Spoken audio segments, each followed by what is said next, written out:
Okay. I have to be honest with you before we even start today. Uh-oh. Confession time already. Yeah, a little bit. So I was sitting at my laptop yesterday doing the dreaded New Year, New Me digital cleanup, you know the drill? Oh, yeah. The great administrative purge. Clearing the desktop. Exactly. Thousands of unread emails, rogue PDFs everywhere. And I stumbled across this file, came in late January, looks totally official, got the little eagle logo on it. Right. It's a Form 1098E. And my mouse was literally hovering over the trash icon. I just thought, I have student loans. I know I pay them every month. The money leaves my account. Do I really need another piece of digital clutter haunting my hard drive? Please tell me you didn't drag it to the trash. I didn't. I didn't. It's currently sitting in a folder I labeled maybe important/scary. Okay, good. Keep it right there. Or better yet, open it. Because that little PDF is potentially worth $550 in your pocket. Wait, seriously? Real money. Not Monopoly money, not a discount code. Cash. Okay, you definitely have my attention now. $550 just for having a piece of paper. Well, for using the piece of paper correctly on your tax return, what you're looking at is the golden ticket to the student loan interest deduction. Right. And it's funny you mentioned the urge to delete it because the stats show you aren't alone. That's actually the whole mission of our deep dive today. Because everyone just deletes it. Pretty much. We're looking at this breakdown from the Daily Fiscal, their 2026 tax season guide, and the numbers are just wild. There are 43.2 million Americans with student debt right now. A huge chunk of them get this exact form, and millions of them just ignore it. They ghost the IRS. They ghost their own refund, yeah. They leave real tax dollars on the table because they don't understand how this specific deduction works, or they just assume it's too complicated. I mean, I think I know why. It's the word deduction. As soon as I hear that, my brain just completely shuts off. It sounds like homework. It does. I've been trained to think, well, I take the standard deduction, like a normal person who doesn't own a yacht or a, charitable foundation. So none of these little extra receipts matter. Right. Isn't the standard deduction for 2026 something like $15,000? My student loan interest definitely isn't higher than that, so why bother doing the math? And that right there is the single biggest misconception. That is exactly why people lose money. We need to unpack the architecture of the tax return for a second. Okay, lay it on me. You are right that for most things, like giving to charity or medical expenses, if you take the standard deduction, those don't count. They fall below the line. You choose standard or itemized. Right. It's an either-or scenario. You can't have both. Exactly. But the student loan interest deduction is special. It is what the tax code calls an above-the-line deduction. It's basically in a VIP section. Above the line. Okay, what line are we actually talking about here? The line is your adjusted gross income, your AGI. Think of it this way. This deduction happens before you even get to the part where you choose between the standard deduction or itemizing. Oh. You can do both. You can take your full $15,000 standard deduction, and you can knock up to $2,500 off your income with the student loan form. Wait, so I can double dip? It's not double dipping. It's more like a stacking. Yeah. Let's say you made $68,000 this year. If you paid $2,500 in student loan interest, the IRS effectively pretends you only made $65,500.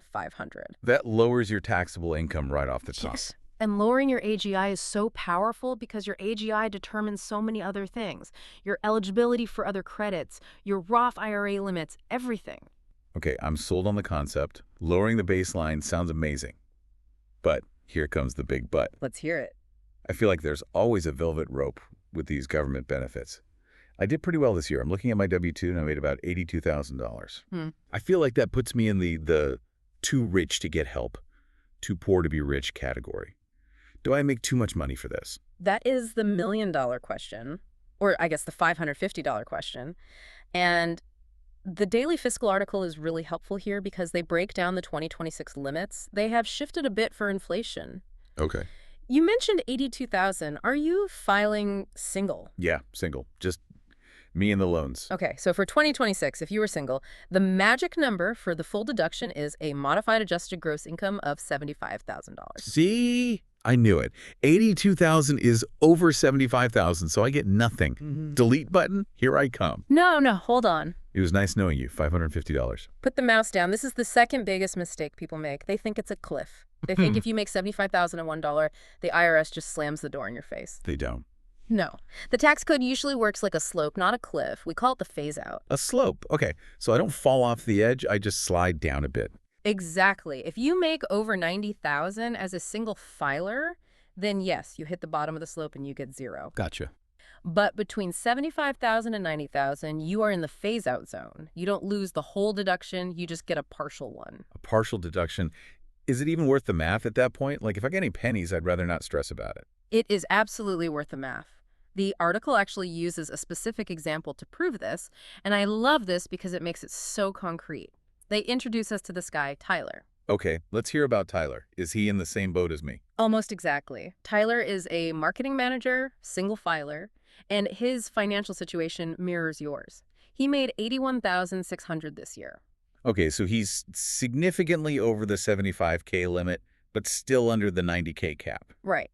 And let's say Tyler has been diligent. He paid $2,847 in interest this year. That's a very specific number. It is, but the maximum deduction is capped at $2,500, so we start with that number anyway. That's the potential pot of gold. Now, because he earns $81,600, he is roughly $6,600 into that phase-out range. Okay, I'm following. The range is 75 to 90. He's 6,600 into the danger zone. Precisely. The phase-out range is $15,000 wide. The difference between 75 and 90, he's 6,600 into it. So if you do the napkin math, 6,600 is about 44% of 15,000. Wait, so he loses 44% of the money? He loses 44% of the deduction. The IRS says, since you're 44% of the way through the income range, we reduce your deduction by 44%. Okay. That seems weirdly logical for the IRS. It actually is. So instead of deducting the full $2,500, Tyler gets to deduct about $1,400. Okay, $1,400. But again, that's a deduction, not actual cash in his pocket. Correct. To find the cash value, you multiply that by his tax bracket. Tyler is likely in the 22% tax bracket, so a $1,400 deduction means the IRS sends him a refund that is roughly $308 bigger than it would have been otherwise. $308. Yeah. It's not the full $550, sure.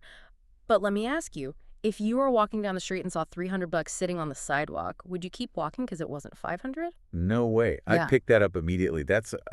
Looking at gas prices, that's a quarter tank of gas every month for a year. Exactly. Or a really nice dinner out. Or several months of streaming subscriptions. And that's just for typing a number into a box. So even if you think you make too much, unless you are strictly over 90,000 single, or 185,000 if you're married filing jointly, you're getting something back. The slope is your friend. Okay, that definitely makes me feel better. I'm going to check the form. But I have another complication. I feel like my student loans are just complication after complication. Lay it on me. Let's solve it. I signed up for that SAVE plan. You know, the income-driven repayment. The IDR stuff. The IDR plans, yes. Huge topic right now in the 2026 landscape. Right. So my monthly payment is actually really low. It's based on my income, not my balance. I pay maybe $50 a month, but I know my interest rate is high. I get these statements saying my loan grew by like $300 in interest that month, but I only paid $50. The government covers the rest, I think. Yes, that is the subsidy feature of the SAVE plan. It stops your balance from ballooning out of control. It's like a shield against negative amortization. So here is the tricky question. If the interest on my account grew by $3,000 this year, can I deduct the max $2,500, even if I didn't technically pay it all myself? Because the interest was paid, right? This is such a critical distinction. The source material flags this as a major wrinkle for this tax season. The answer is technically no. You cannot deduct interest that the government paid for you. Okay, so it's not about what happened to the loan. It's about what happened to my wallet. Exactly. The IRS operates on a cash basis for individuals. They only care about the money that actually left your bank account. Gotcha. So in your example, if your required payment was small, and you only actually transferred $600 total to the loan servicer over the entire year, your deduction is capped at $600. It doesn't matter if $3,000 of interest accrued on the account. Doesn't matter at all. The deduction is for paid interest, not accrued interest. That makes sense, I guess. I can't get a tax break for money I didn't spend. Hmm. But how do I know the difference? Like if I look at my monthly statement, it's just a mess of numbers. Accrued, capitalized, subsidized. I don't want to get audited over a math error. You don't need to be an accountant. You just need to trust the box. The box. Box 1 on the 1098E form. The loan servicers, they are required by law to track this correctly. They know the difference between what you paid and what was subsidized. Box 1 will show the amount of interest you personally paid. So I don't need to go through my bank statements with a calculator and try to guess what was principal and what was interest? Please don't do that. You will likely get it wrong, and you'll just waste an hour. Just use the number in box 1. If box 1 says 600, you type 600. If it says 2,000, you type 2,000. Okay. Trust box 1. That is simple enough. I can do that. Now, speaking of trusting things, what about the loans themselves? Most of mine are federal, but I have one private loan from college that I took out through, I think it was SoFi or something similar. Do those count? Or is this an exclusive federal loans only club? You are in the club. The deduction applies to qualified education loans. That is a broad category. It includes federal loans, obviously, but also private loans like SoFi, Earnest, College Ave, as long as the money was used for school stuff. Tuition, room, board, books. Okay, great. So my SoFi loan is good to go. But there is always a but. You have to be careful about where the loan actually came from. If you borrowed $5,000 from your Uncle Bob to pay for tuition, that does not count. Even if Uncle Bob charges me interest. Even if Uncle Bob is charging you absolute shark rates, he's not a qualified lender. And the other big one people miss is credit cards. If you put your tuition on a Visa card... Ooh, yeah. I might have done that for textbooks one semester. That does not count. Even if you intended it for school, the IRS sees that as consumer debt. Credit card interest is never deductible. Got it. Uncle Bob and Visa are out. Private lenders are in. Okay. Now, here's a weird one. My dad was complaining about this the other day. He took out a parent PLUS loan for my brother. Oh, boy. Yeah. My brother is a good guy. He's working, and he actually pays the bill every month. He transfers the money, pays the loan. But my dad got the tax form. Right. My brother wants the deduction because he paid the money. My dad wants the deduction because it's his name. Who wins that fight? Oh, the parent PLUS trap. This is a classic family argument waiting to happen. The source material is very clear on this, and honestly, your brother is going to be disappointed. Uh-oh, bad news for the brother. The deduction follows the legal liability. Your dad is the one who signed the promissory note. He is legally responsible for the debt. Therefore, only your dad can take the deduction. Even though my brother paid the cash from his own bank account. Even though your brother paid the cash, the IRS views that as a gift from your brother to your dad, and then your dad paying the loan. So your dad gets the tax break. Well, here's the tragic part. Probably not. Wait, why? Because there's another rule. You can usually only claim the deduction for a dependent. If your brother is working and filing his own taxes, he isn't a dependent anymore. So the dad can't claim it because the loan isn't for a dependent.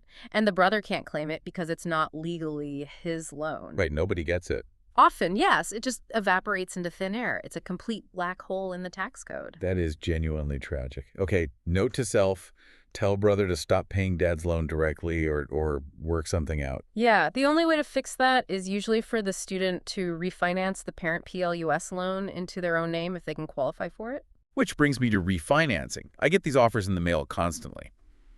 Refinance your student loans, lower your rate to 5%. If I do that, if I take my federal loans and turn them into a private loan, do I lose the tax deduction? No, you keep the deduction. As long as the new loan was used to pay off the old qualified education loan, the interest is still perfectly deductible. Okay, so that's a win-win then. Lower rate and keep the tax break. From a pure tax perspective, yes. But I have to put my financial strategist hat on tight here. The Daily Fiscal warns about this explicitly. If you refinance federal loans into private loans, you are closing a door you can never reopen. What door? The door to federal protections. Once that loan becomes private, you lose access to income-driven repayment plans like SAVE-E. You lose access to public service loan forgiveness. Oh, wow. If you lose your job, federal loans have generous forbearance options. Private lenders, they are banks. They just want their money. So don't do it just to save $50 in taxes. Exactly. Don't let the tax tail wag the financial dog. If you have a stable private sector job and zero interest in forgiveness programs, sure, go ahead and refinance. But if you're working for a nonprofit or you need that safety net, a $550 tax break is not worth losing those federal protections. Okay, that's really good advice. I'll stick with my federal loans for now. Now, I saw a red alert in the notes here about filing status, something about married filing separately. Yes. My partner and I usually file jointly, but sometimes we toy with filing separately to keep our finances distinct. Is that a problem? It is a massive problem for this specific deduction. The source calls it the do not touch button. Really? Just completely off limits. If you file married filing separately, you are completely disqualified from the student loan interest deduction. Full stop. Zero. Whoa. Why? It's just how the tax code is written to prevent gaming the system. Sometimes couples file separately to keep one person's income low for IDR payments, right? Right. That's a pretty common strategy I hear people talk about. Well, the trade-off is you lose this tax deduction entirely. So if you think filing separately helps you, you really need to run the math. If filing separately saves you $2,000 on your loan payment but costs you a $550 tax deduction, well, that might still be worth it. Yeah. But if it only saves you $100 on the loan, you just lost money. Got it. It's a math problem. Always run the numbers. Okay. I'm feeling pretty confident on the rules now. I know I qualify, mostly. I know about the phase-out slope. I know to avoid the MFS trap. But now I'm staring at the actual work. The fun part. This is going to take me all afternoon because I really have a lot of laundry to do. This is actually my favorite part. The article calls it the 4-minute filing process. And frankly, they aren't exaggerating at all. It is genuinely a conversation, not a massive checklist. 4 minutes. I can do 4 minutes. Walk me through it. Minute 1 is the scavenger hunt. You need to log into every servicer you have. You really emphasize every... I do, because 2025 was a totally chaotic year for loan transfers. Millions of people were moved from FedLoan to Mohela or from Navient to Advantage. Oh, right. I got like 6 emails about that last year. Bingo. And that is a huge pitfall. If you were transferred, you might have 2 1098Es. One from the old servicer for January to June, and one from the new guy for the rest of the year. If you only grab the new one, you're missing half your deduction. So check your email, check the portals, get all the forms. Okay. Minute 1, get all the forms. Minute 2. Minute 2, open your tax software. TurboTax, H&R Block, FreeTaxUSA, whatever you use, they all handle this perfectly. You don't need to be a tax pro. You're just looking for a section called Education or Adjustments. Okay. Found it. Minute 3. Minute 3 is data entry. You literally just type the number from box 1. If you have multiple forms, you add them together and type the total. That's it. No complicated worksheets. I don't have to calculate that 44% phase out myself. Nope. That brings us to minute 4, which is stop. The software knows the rules. The software knows the $75,000 phase out. It knows the math. You type the number, and the software calculates the deduction on Schedule 1 automatically. You verify it looks right, and you're done. So basically, I was going to delete a form that takes 4 minutes to file and could pay for an entire year of Netflix. Or a quarter tank of gas every month. Yes. It is the highest return on time investment you will make this tax season. I love high return on time. Before we wrap up, though, since we're talking about education and taxes, is there anything else I should be looking for? Or is this the only game in town? It's the big one for loans, but there are 2 others worth a quick mention just so you don't miss out. First, if you took any classes this year, maybe a certification for work or a grad school class, look at the lifetime learning credit. Is that a deduction too? It's a credit, which is actually even better. A deduction lowers your income, but a credit lowers your tax bill dollar for dollar. How much? It's 20% of your expenses up to $10,000. So if you spent $2,000 on a coding boot camp or a marketing course at a qualified school, you could get a $400 credit directly off your taxes. That's huge. And the second one is for people with cool bosses, Section 127. Section 127. Sounds like a secret club. It kind of is. It allows your employer to give you up to $5,250 tax-free for education. But here is the cool part. As of recently, they can use that money to pay down your student loans directly. Wait, so my boss can pay my student loans and I don't pay taxes on that money? Exactly. Usually if your boss gives you a $5,000 bonus, it's taxable income. The IRS takes a cut. But for student loan repayment assistance under Section 127, up to that limit, it's entirely tax-free to you. That is incredible. But I'm guessing my company has to have a specific plan set up. They do. It's worth checking your benefits handbook or just asking HR. A lot of companies added this recently to attract talent. Okay, I'm definitely checking that tomorrow. So, to recap our mission today for you and everyone listening, you are not deleting that email. I am not deleting the email. I am locating the 1098E. I'm not worrying about the $82,000 income limit because I know the software will do the phase-out slope math for me. And since I'm on the SAV plan, I'm going to strictly trust box 1 for the paid amount and not try to outsmart the system. Perfect summary. And remember, the question isn't whether $550 is going to change your life. The question is, why would you voluntarily leave it on the table for 4 minutes of work? When you put it that way, it's a complete no-brainer. It really is. And I'll leave you with one final thought, a little provocation for the self-employed folks listening. Okay. We talked about this being a personal deduction. But if you are a freelancer or a business owner and you're taking classes to improve your skills, ask your accountant if that's actually a business expense on Schedule C. It's a completely different part of the tax code. There are no income limits, and it lowers your self-employment tax, too. It might be worth way more than the student loan deduction, but that is a deep dive for another day. I love it. Always another layer to peel back with taxes. Thanks for walking me through this. I'm off to finally do my taxes.